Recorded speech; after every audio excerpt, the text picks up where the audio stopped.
welcome everyone. We are here today with Jerry Davis, Councilman, and Miss Marilyn Moore from our community, and a hard-working lady you are, Miss Moore. Every time I see you involved with something worthwhile, and I want to say thank you again for that. You're quite welcome. And Mr. Jerry Davis, thank you for what you do in our community, for worthwhile efforts like we're here to share with everyone about today.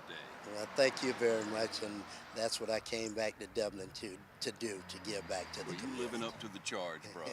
So we're here today, everyone, to talk about the annual Oratorical Contest, the Martin Luther King Jr. Oratorical Contest, which will be coming up a little bit later this month. Share with us the dates, Marilyn. The date of the Oratorical Contest is April 14th, 4 o'clock p.m. here at First African Baptist Church on Telfair Street. And so the idea came, from what I understand, Jerry, is a brainchild of yours. Well, the idea came about when we had the city of Dublin had the Georgia Economic Development Department Tourism Division to do a survey in Dublin about increasing tourism in Dublin. Yes. And it was brought about that a young Martin Luther King Jr. made his first public speech here at the First African Baptist Church at the corner of Church and Telfair Street. And when we were starting our tourism, Dublin Lawrence Tourism Council, that idea was born. And when you look back, I had heard the story for years. It was a thrilling story, and then later, turned out that it was actually legitimate, that Reverend Martin Luther King gave his first speech here in the First AB Church many, many years ago, just as a, 15-year-old young man? Yes. And how wonderful that is for our community. When you hear about that, you think about what a great community we live in. That's absolutely tremendous, in that it could be only one place where Dr. Martin Luther King Jr. Delivered his first public speech, and it just happened to be right here in Dublin, Georgia, at First AB Church. Yeah. And it's a great incentive to our young people to follow in his footsteps and to make something better of themselves. They know that they have some grassroots that they can touch bases with, and that's here at the First African Baptist Church, and of course at this monument erected in honor of Dr. Martin Luther King Jr. Yeah, it's thrilling to be able to sit here and look around, and if you haven't been over here lately, ladies and gentlemen, to see all the landscape that's in, how beautiful everything looks, and what a wonderful place it is just to come and sit and reflect. Yes, we are continuing to work on this Monument Plaza. There's a water feature that we plan to complete on here, so it's still a work in process. It's beautiful, as you mentioned, the landscaping, and during this springtime of the year, you'll see the beautiful azaleas and other flowers begin to bloom, and the blossoming of the dogwood trees. So it's a beautiful place, and I think it's fitting honor for Dr. Martin Luther King Jr. And continued growth is such a element of Dr. King's message to everyone, continuing to grow and being all-inclusive, and carrying forward a very positive message is such a great example for all of us. So when we look at the Oratorical Contest, let's first talk about, if we may, Jerry, when it was started, how many years we've been going, and who was instrumental to the two of you, in starting. Okay, well, it came about in 2012, the bicentennial year of the city, and we wanted to do something in recognition of that. So we had oratorical contest that first year, but it was representing the 100 greatest speeches in the country. So we had a lot of people come together and participate in that oratorical contest. And then going forward each year, who's been instrumental in getting it all together and doing the legwork and helping the young people to prepare a speech? Well, Years since that time, we've had our chairman, Rosetta May, and our coordinator, Frenchie Hodges, who has done a tremendous job. And in fact, she has led us into this year, the two of them, with the theme, Black Migrations. Frenchie was very instrumental in preparing the students and telling them what kind of speeches to do, and also give them tidbits of information of how to do it and how to make addresses before the public. And as a young person, you have a desire, you want to step forward, you want to be a part, you're encouraged by others around you, but you need a lot of instruction in presenting a speech, especially your first time or so, don't you? Yes, you do. And we encourage mentors to help young people to not only compose the speech, but we have guidelines in our oratorical package to kind of help them along, and they get a chance to prep prior to the actual speech. And it's a great learning experience for them, educational wise. So in high school and when they go to college, it will prepare them to do public presentations. And we've had the privilege for the past several years to be able to come down and film those, and it really means a lot. Some do a little bit better than others, and that's natural. The older you get, the better you'll speak, the more experience. But to get involved says so much of these young people. And so there's still room for some to get involved now, right? Yes, we're still taking applications. We want to receive the applications up until April 9th, and if there's any reason why you can't get it to us by April 9th, we'll take it at that time. If you will give me a phone call at 275-0967 or leave a message there, or you can contact Jerry at 697-6817. and we will be happy to receive your application and get you ready and prepped to become a participant on the program April 14th. Want to take the opportunity to thank our partner TV 35 has been working with us all along, and we want to thank them again for being with us again this year. Thank you very much. And not only TV 35, but Dublin Tourism, the Oconee High School National Alumni Association, and the Fort Valley State University National Alumni Association, the Dublin Lawrence chapter. They also have been partnering with us, as well as many other community people. We want to thank our churches for putting their young people in and giving them an opportunity to take the step forward. And they don't necessarily have to be only high school. They are from 6th grade through post-secondary. We have 3 categories, 6th through 8th grade, 9 through 12, and then the post-secondary. So we welcome all who would like to participate. And we do have financial prizes that we present to the winners, 3 prizes in each category. And of course, I would like to thank First African Baptist Church for hosting the event each year. Yeah, we're here with Jerry and Marilyn. We're going to take a short break, and we're going to be back and share a little bit more with you about this wonderful event, so stay tuned. Hello, I'm Brad Grimes with the City of Dublin Natural Gas Department. How to recognize a natural gas leak.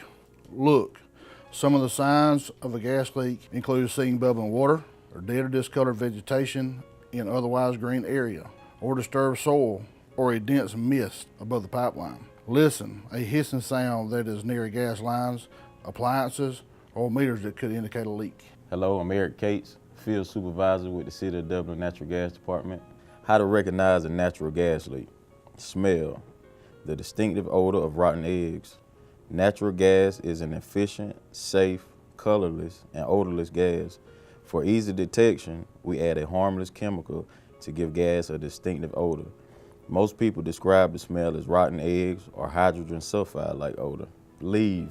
Don't delay. Get away. Leave the area immediately and move to a safe distance away from the potential leak.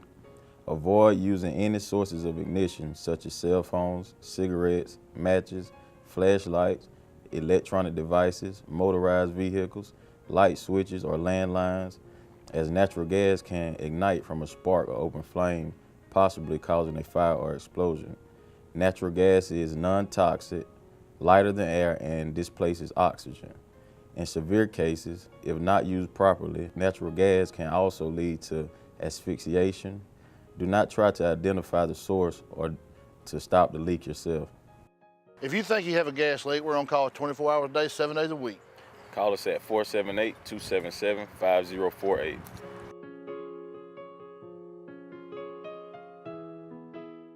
And we welcome you back, ladies and gentlemen. Again, we're talking about the Oratorical Contest, the Martin Luther King Jr. Oratorical Contest coming up a little bit later this month, and we encourage you to get in touch with these fine people. be a part of it. You want to be a part of a historical event, and that's what it is every year. Exactly. It's a wonderful historical event with a different topic each year. So when you first started it, I guess it's a perfect opportunity when Christians have the opportunity, a Christian body has the opportunity to help young people, but to share in a story of healing and in a story of growth in a nation. What were your first thoughts on that, and how do you see it as progressing over the years so far, Jerry?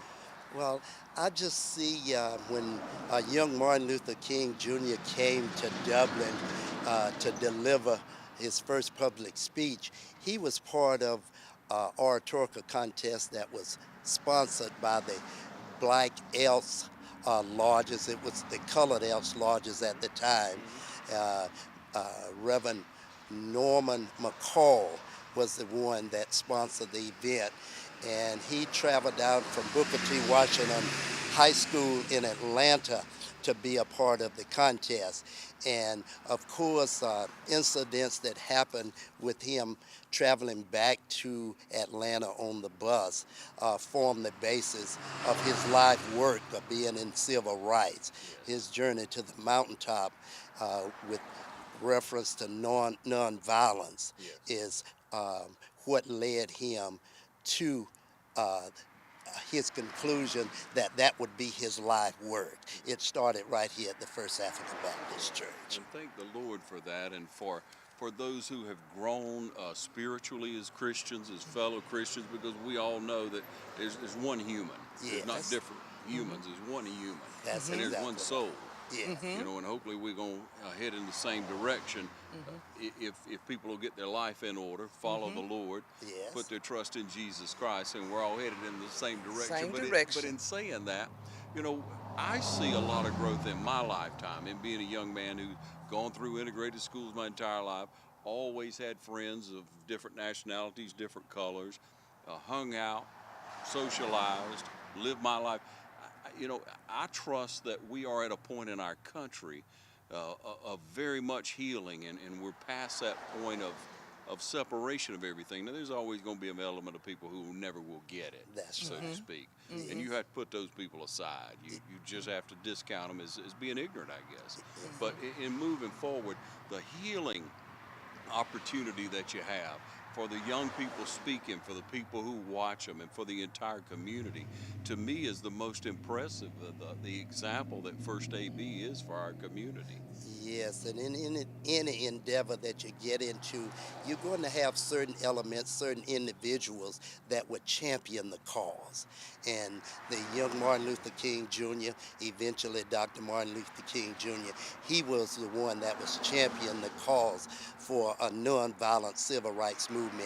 And when we all come together and work together, love each other as one, that's when we could be the absolute best that we could be. And it's just a great example you're giving now, I feel like, of our own community, of our city and our county now, in the efforts that we make that are a lot different than other communities, aren't they, Jerry? Yes, they are. Whenever we need to, just for instance, take this project.